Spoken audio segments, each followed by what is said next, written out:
Fala galera, então a gente vai para uma das aulas mais importantes do nosso curso. Basicamente é um módulo sobre o corpo humano. A gente vai dividir ela para ficar um pouco mais didática para vocês, mas a gente vai começar com a presença de um amigo especial aqui. A gente está com o Renan aqui hoje, está acompanhando a gente nos nossos treinamentos. E aí, vamos ver o que a gente vai estar observando sobre o corpo humano, beleza? Então, a posição inicial anatômica e planos anatômicos. Já ouviu falar disso aí já, Renan? Não, ainda não. Ainda não? Bem, quando a gente vai estudar o corpo humano, a gente pode observar algumas características que a gente tem que utilizar para se nortear, certo? Então, quando a gente traça uma linha média entre uma parte do corpo e a outra, a gente pode dizer que a linha mais distante é a região mais distal, enquanto a gente chama de região medial justamente esse centro do corpo, certo? Então a gente divide em regiões mediais, tudo que está mais próximo do centro do corpo, e regiões distais, tudo que está na extremidade. Então, por exemplo, nessa visão anatômica, a ponta do meu dedo vai estar o quê? Mais distal com relação ao meu corpo, certo? E aqui nessa outra imagem fica evidente o quê? Que a gente também pode configurar o corpo como região superior, inferior ou caudal, anterior ou ventral, que é de frente, vocês percebam a minha habilidade com o desenho artístico, né? E posterior, né? Vem nas costas. Então nós temos também a flexão e a extensão dos membros nas extremidades, né? Seja no sentido que for, ou seja, se eu esticar o braço eu posso estendê-lo ou fleti-lo, né? As posições. Temos a posição de decúbito dorsal, a boca virada para cima, aqui na imagem A. Decúbito lateral, na imagem C, na verdade. Ok? Decúbito ventral, que é de bruços, né? Aqui na imagem B. E a posição Fowler, que é com a cabeceira levantada em 45 graus. Então, dependendo da situação da vítima, a gente pode deixar esse paciente lateralizado. Pode deixar em decúbito ventral, no tempo de bruço, ou mesmo, por exemplo, se a gente tiver com uma falta de ar, a gente deixa ainda com a cabeceira elevada, na posição de Fowler. A oxigenação no corpo, né? Então nós temos as células, uma unidade fundamental dos seres vivos, né? Cada célula, dependendo da região em que ela for se situar, ela vai ser especializada, e aí a gente vai poder dizer que um aglomerado, né, um acúmulo de células vai formar um tecido. Então um grupamento de células que executa funções em comum é chamado de tecido. Vários tecidos juntos realizando a mesma função a gente chama de órgão, e vários órgãos funcionando para realizar uma função a gente chama de sistema. O nosso sistema esquelético ele vai ser constituído normalmente por 206 ossos. Eles vão dar forma ao corpo humano, proteger os órgãos internos e promover o movimento do corpo. As principais cavidades, sendo elas a cavidade ventral, constituída pela cavidade torácica, abdominal e pélvica, e a cavidade dorsal, constituída pela cavidade craniana e espinal. Então, na cavidade torácica, nós teremos órgãos importantes, como, por exemplo, coração, pulmões. Na cavidade abdominal, teremos, por exemplo, fígado, intestino, estômago, ou mesmo os rins. E abaixo, na cavidade pélvica, nós poderíamos dizer, por exemplo, a bexiga. Então, em cada cavidade, teremos órgãos importantes para o nosso sistema de uma maneira geral. Na região da cavidade craniana e espinhal, né, na cavidade dorsal, ou seja, a gente pode dizer que a cavidade dorsal é a cavidade posterior, na parte de trás do nosso corpo. Então, nós teremos na cavidade craniana o encéfalo, ok? O cérebro, além das meninges, que vão recobrir até por toda a cavidade espinal. E aqui a gente vai ter a medula espinhal, certo? Todo o sistema nervoso, né? O sistema de condução dele. No tórax, teremos alguns ossos, né? Como por exemplo a clavícula, externo, 12 pares de costela e o mediastino. Na coluna vertebral teremos 33 vértebras, sendo delas 7 cervicais, 12 torácicas, 5 lombares, 5 sacrais e 4 fundidas, que serão as coxígeas. E a medula espinhal, né, do sistema nervoso central, ela vai passar no interior de cada uma dessas vértebras, a medula. Então aqui nessa imagem, ela passaria no interior de todas essas vértebras. Esses ossos vão estar protegendo a medula.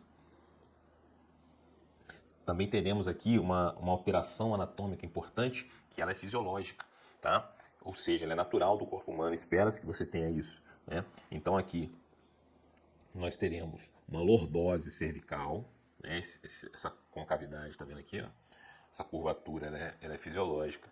Então teremos, ó, uma lordose cervical, uma cifose torácica, uma lordose lombar e uma cifose sacrococcígea. No abdômen teremos 4 quadrantes, ok? 4 quadrantes, sendo o superior direito formado pelo onde encontraremos o fígado e a vesícula biliar, superior esquerdo, onde principalmente encontraremos o baço, inferior direito, apêndice, inferior esquerdo, reto e o epigastro.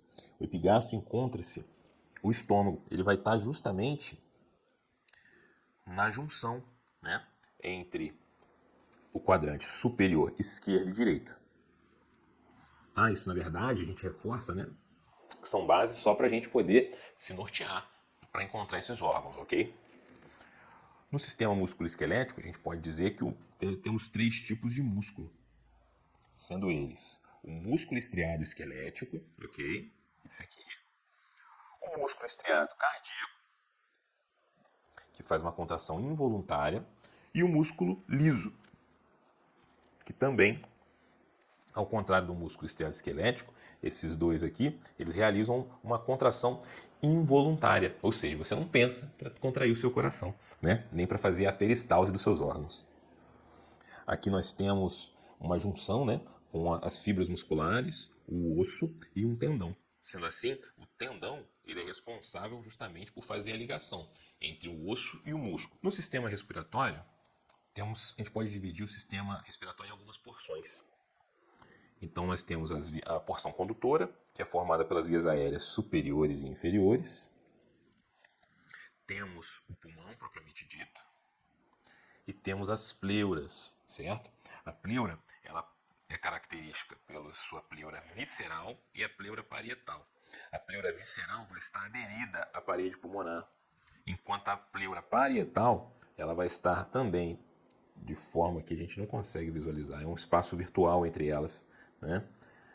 Então, junto a ela, só que agora aderida à parede torácica, a gente vai ter a pleura parietal. Essa pleura é muito importante para a gente conseguir fazer esse processo de expansão pulmonar. Ela literalmente puxa o pulmão quando a gente expande a cavidade torácica. Nas vias aéreas inferiores agora, vamos constituir, né, o início, né, da traqueia, uma bifurcação que é muito importante aqui entre os dois brônquios, que é a carina, o brônquio principal, também chamado de brônquio fonte, né, esquerdo e direito. A gente sempre reforça, né, para quem não está acostumado, as visões anatômicas vão estar sempre invertidas, né, ou seja, esse aqui é o meu lado esquerdo, esse aqui é o meu lado direito. Então está invertido para o olho de quem vê, né? Então, brônquio principal direito, temos os bronquíolos e os alvéolos. A ventilação pulmonar ela é constituída, né, pela inspiração e a expiração, já é sabido por todos. Então, a gente vai realizar aqui a contração do diafragma. O diafragma sobe esse músculo que fica abaixo aqui, né, na base da parede torácica, e ele vai fazer justamente esse processo de movimentação dos pulmões. Então, temos uma contração do diafragma gerando uma pressão negativa, para fazer com que a gente consiga puxar esse ar de fora. E a expiração seria o relaxamento do diafragma, gerando o quê? Uma pressão positiva, certo? Nesse processo, eu gosto sempre de ressaltar que o nosso corpo ele se movimenta e não tem nada rígido ali. Então, por exemplo, aqui a gente mostra na ilustração, né, as nossas costelas, que elas não ficam literalmente fixas, né, no corpo humano.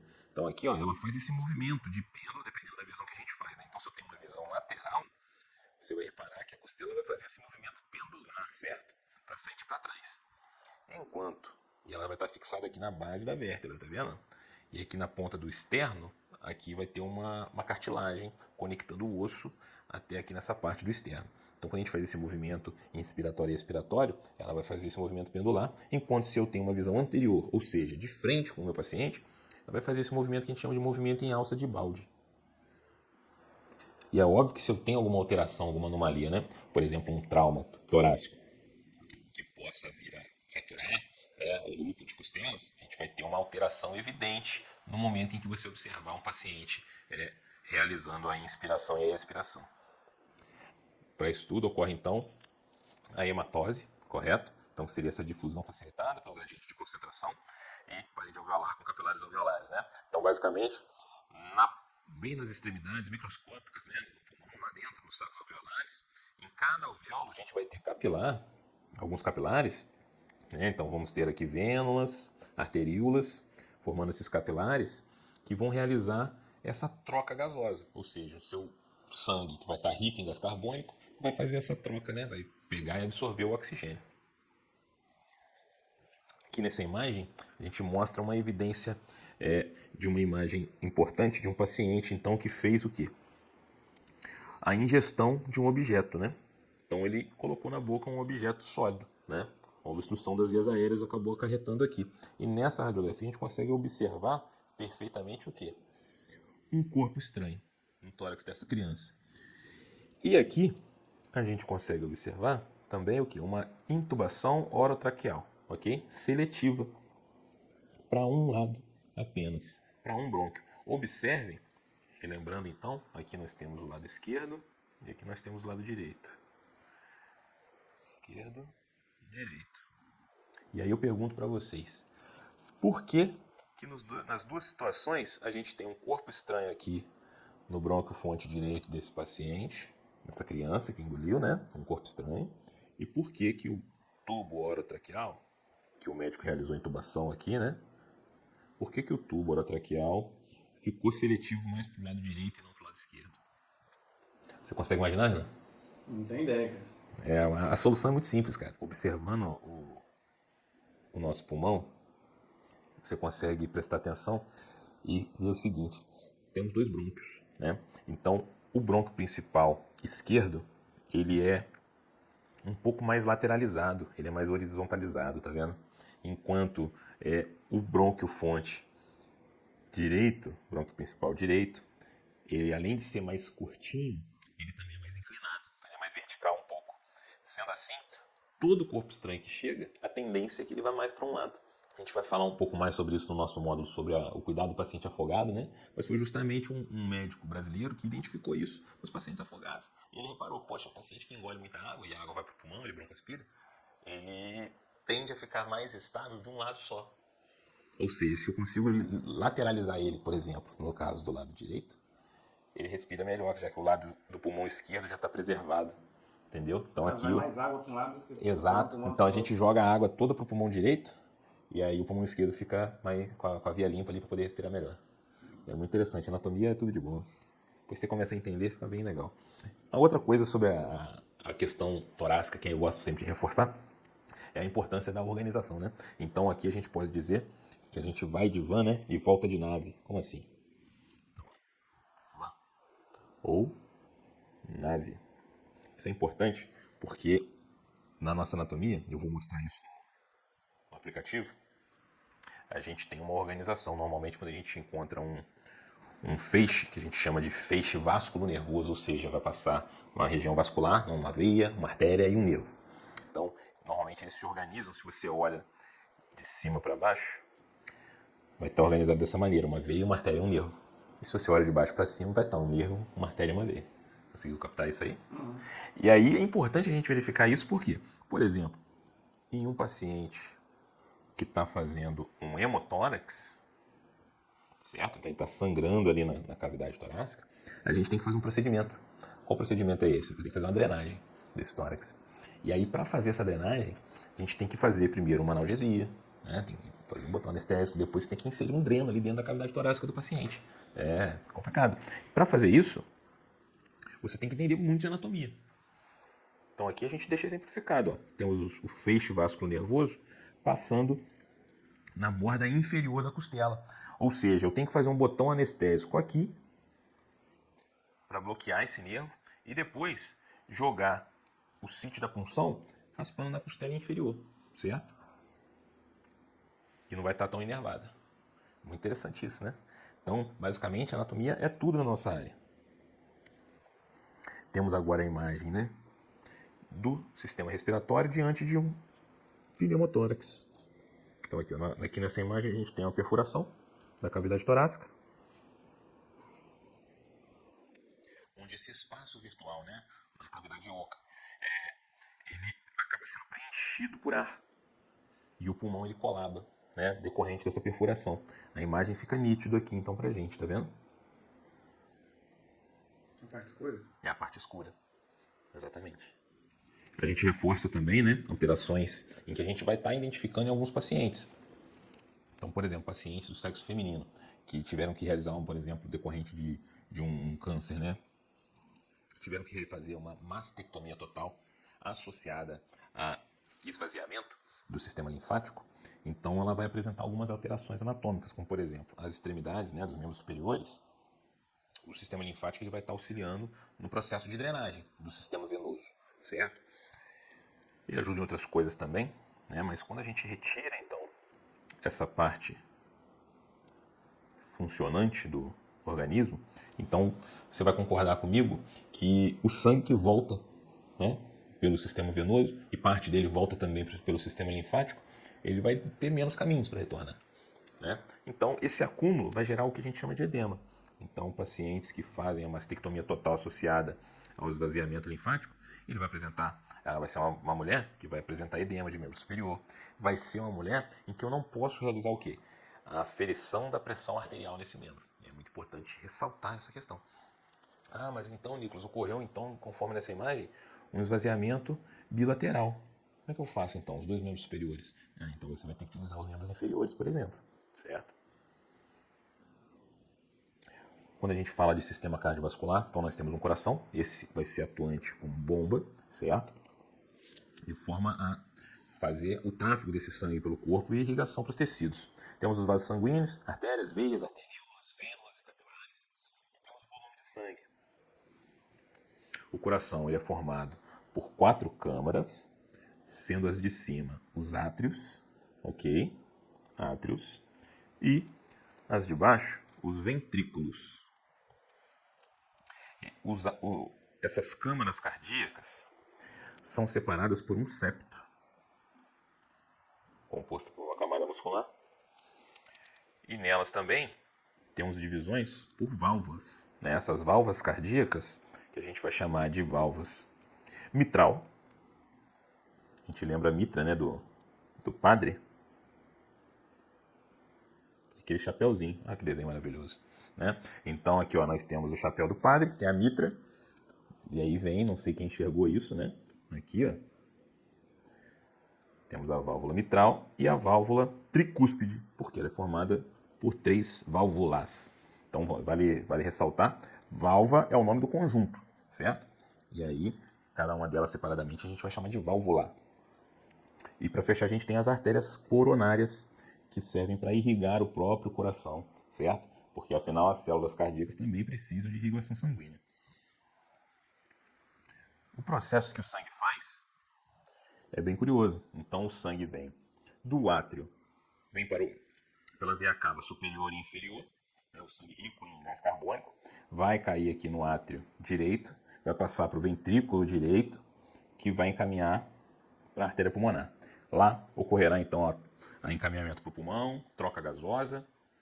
As veias pulmonares vão trazer de volta o sangue para o nosso átrio esquerdo, que vai jogar o sangue para o ventrículo esquerdo, e esse vai ejetar por aqui, ó, pela aorta, o sangue rico em oxigênio para o restante do nosso corpo. A gente reforça também que o coração, assim como o pulmão, ele tem uma membrana que o recobre. Na verdade, é literalmente um saco, tá? A gente chama de saco pericárdico. Ele pode ser o pericárdio, ele é separado, né, em pericárdio fibroso e pericárdio seroso. Aqui nós temos a imagem, né, do saco pericárdio dissecado e aberto. É importante que a gente reconheça isso, porque uma das causas importantes de morte no trauma é o tamponamento cardíaco.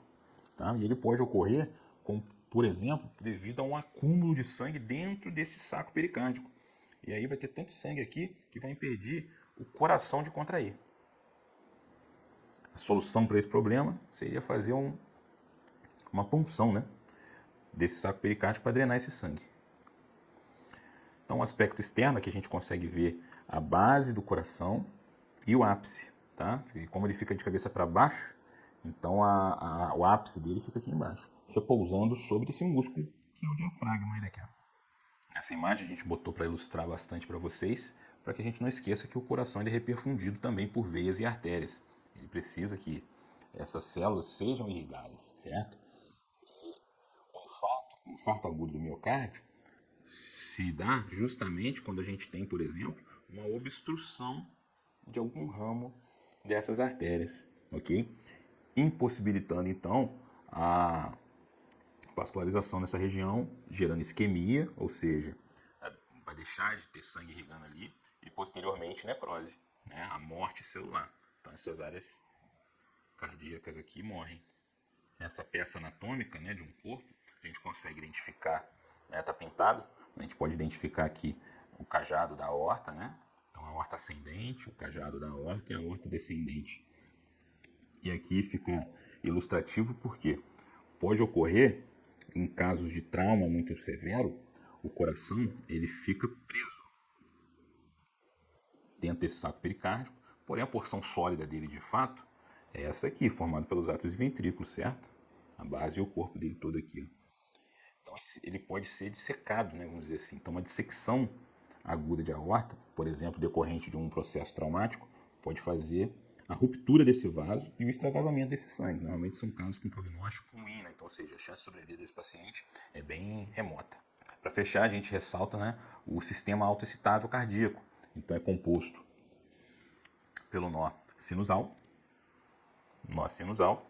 ou nó sinoatrial, o nó atrioventricular, que fica aqui, o feixe de His e o sistema das fibras de Purkinje. Lembrando que em termos de nomenclatura, né, foi atualizado. Então aqui nós temos o fascículo atrioventricular, ok? Ao invés de o sistema His-Purkinje, né, feixes de His e fibras de Purkinje, aqui nós teríamos, né, o feixe de His, esquerda e direita, e as fibras de Purkinje, são essas aqui. Fibras de Purkinje. Agora nós temos a nomenclatura de fibras subendocárdicas.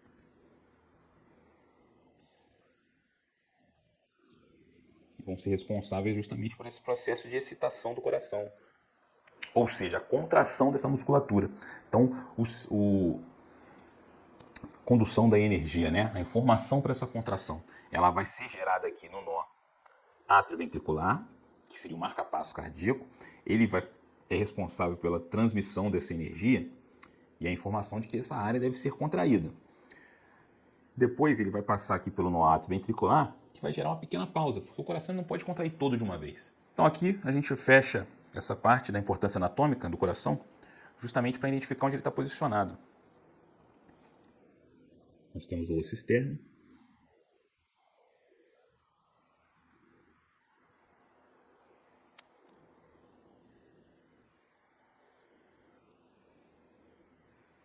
E a depender da região onde a gente posiciona o estetoscópio, a gente consegue auscultar uma determinada região cardíaca. Então, pelo menos eu consegui gravar dessa maneira, né? Os focos aórtico, pulmonar, tricúspide e mitral. De qual maneira? A galera da área da saúde aí, né? É o mnemônico: a Patrícia tá mal, né? Fica fácil de gravar dessa maneira. Então a Patrícia tá com dor no peito, então a Patrícia tá mal. E aí a gente tem que lembrar, nessa ordem, né? Pelo menos foi a forma que eu consegui gravar, para a gente conseguir identificar os sítios, né, onde a gente vai estar fazendo a nossa ausculta. Então a circulação sistêmica e pulmonar, eu já consegui explanar isso para vocês, né? Mas basicamente, né, temos aqui a veia cava, que vai bombear o sangue pobre em oxigênio, rico em gás carbônico, vai jogar esse sangue para o átrio direito, que vai jogar para o ventrículo direito, posteriormente para as artérias pulmonares. O pulmão vai fazer a hematose, né, essa troca gasosa, vai retornar o sangue rico em oxigênio para as veias pulmonares, que vão ejetar para o átrio, vão desembocar no átrio esquerdo. O átrio esquerdo vai contrair abrir suas câmaras, né? No caso, a válvula mitral vai ser aberta e vai jogar o sangue rico em oxigênio para o ventrículo esquerdo. Essa porção que, olha só, é uma grande camada muscular, né? É bem mais forte do que o ventrículo direito, porque ele vai ser responsável por ejetar esse sangue rico em oxigênio pela aorta para todo o resto do corpo. Então, consequentemente, ele tem que gerar uma pressão maior do que o ventrículo direito. Sendo assim, a gente tem uma camada muscular mais espessa nessa região. Então, aqui a gente vai ter as principais artérias. Temos a aorta, né, com suas divisões, como por exemplo a aorta torácica, abdominal. Temos as coronárias, que é responsável por irrigar todo o coração, né? A carótida, responsável por irrigar o encéfalo. Subclave, axilar, braquial, radial e ulnar, que vão ser responsáveis por irrigar a parte dos membros superiores. Femoral hipoplítea, tibial, que vão irrigar principalmente os membros inferiores. As principais veias, nós temos a veia cava, que vai drenar para o coração. Jugular externa, que em sua maioria vai drenar o sangue da face. Jugular interna, que em sua maioria vai drenar o sangue do encéfalo. Subclávia, cefálica, que vão drenar, né, os membros superiores. Femoral safena, que vão drenar os membros inferiores. Eu gosto de destacar sempre a veia basílica, porque, particularmente para os enfermeiros de plantão, a veia basílica é um dos melhores acessos disponíveis aí em situações de emergência.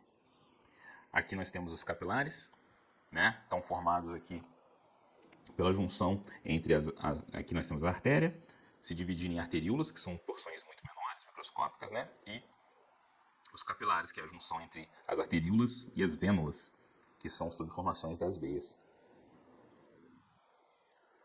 O sangue, né, ele vai ser composto, correspondendo por 8% do peso corporal.